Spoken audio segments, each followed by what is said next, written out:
You check your balance. You see the number. You know you can afford it. But when you spend money, on yourself, on something you love, on something that makes life easier, you feel it anyway.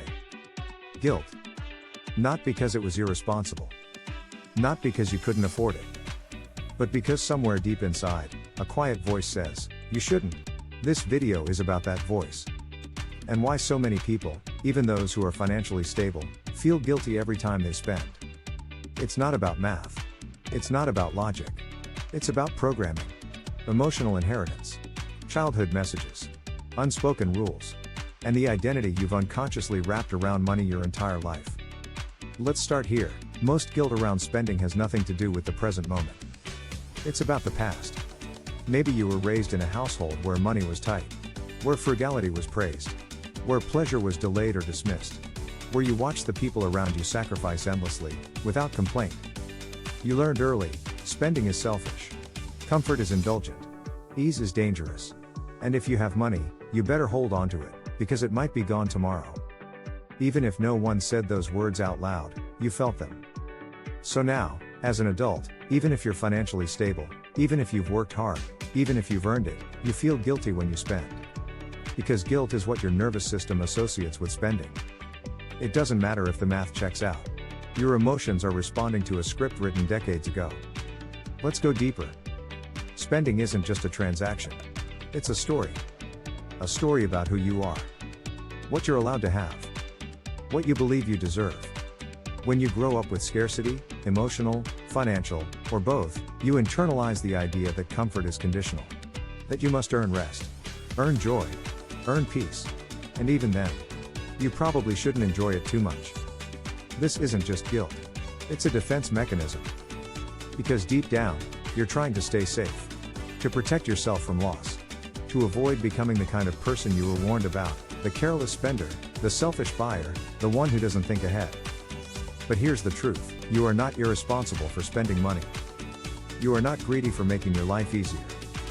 You are not selfish for choosing something beautiful, useful, or joyful. You're just someone learning to feel safe with abundance. And that takes time. Because it's not just about money. It's about deservedness. Do I deserve this? Have I done enough? Am I enough? That's what guilt around spending is really asking. So how do you shift it? How do you spend money without guilt, even when you've been taught your whole life to be afraid of it? Step 1. Start by acknowledging your story. Where did this guilt come from? Who modeled it? What were you taught, directly or indirectly, about spending? Step 2. Separate facts from feelings. Just because you feel guilt doesn't mean you did something wrong. Emotions are data, not direction. Step 3. Spend with intention. When you buy something aligned with your values, it becomes an act of self-trust, not recklessness. Ask, is this serving me? Is it aligned with my well-being? Step 4. Normalize the experience of emotional discomfort. Guilt doesn't always mean you need to stop. Sometimes it means you're stepping outside old conditioning. Step 5. Practice gratitude, not permission. Instead of asking, do I deserve this? Try, I'm grateful I can support myself like this. And most importantly, learn to hold abundance without apologizing for it. Because here's what no one tells you. Feeling guilty about spending doesn't make you responsible. It makes you disconnected. Disconnected from trust. From joy. From the freedom you've worked so hard to earn. You don't need to spend recklessly. But you do need to spend consciously. That means choosing what supports you, not just financially, but emotionally. And releasing the idea that every dollar must be justified by suffering. You've done the work. You've earned peace. And you're allowed to feel good when you choose to invest in your life. You're not bad with money. You're just unlearning a survival script. One that kept you safe, but no longer serves you. So the next time you feel that pang of guilt as you reach for your card or click buy now, pause. Take a breath. Remind yourself, I'm safe. I'm allowed. I trust myself.